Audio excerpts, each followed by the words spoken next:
Let's make a pizza pan sign with this placemat I got from Hobby Lobby. Hey everybody, it's Colette with Blessings Craft Therapy. If you didn't know, and if you did, thanks so much for coming back.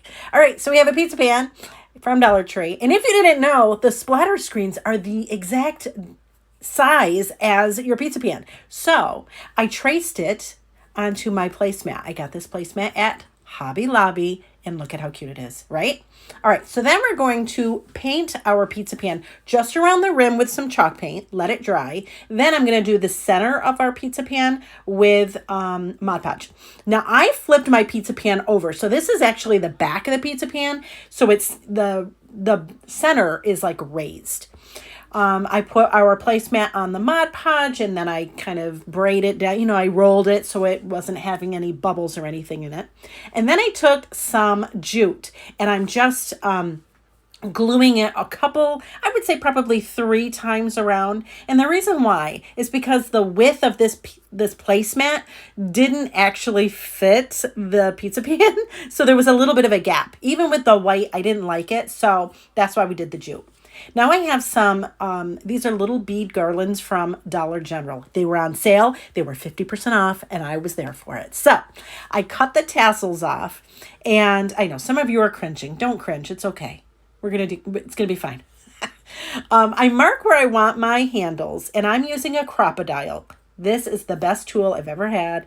And I'm just popping some holes in the pizza pan. We want to do this before we add our wood beads, just because it's going to be harder to add a hanger later. And that's what we're doing here, is just the same jute that I used for the around the sides. I'm using another piece and I'm just adding a hanger. That's all I'm doing. Tie it and then bingo bango, we got a hanger.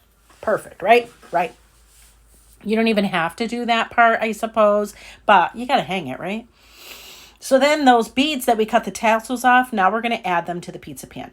And so all I'm doing is adding hot glue. You could use E6000 if you can use that. I cannot. I have allergies, so we do what we can. And so I'm just adding the beads. Now, what I'm doing is once I get to near the end, I'm going to pull some of the beads off, and I'm pulling some off of the other strand as well.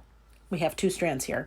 And I'm tying the 2 pieces of jute together. And then I'm just going like pulling the wood beads over the knot. And then we just continue on from there. And we do the same thing at the very tippity top. I took some of the beads off, tied a knot in it. Easy peasy. I loved these beads because they have these hexagon beads in it. And it looks like a beehive kind of pattern.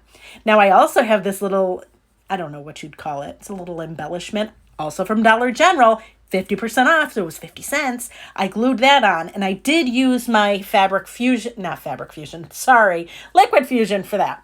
I made a little messy bow, added that to the very tippity top, and quit it. Like, I'm not mad. I think this came out so super cute. And it was a pizza pan. You can't tell it was a pizza pan. I love it. And I love beads, so yay. Anyways, friends, thank you so much for watching, and I hope this inspires you.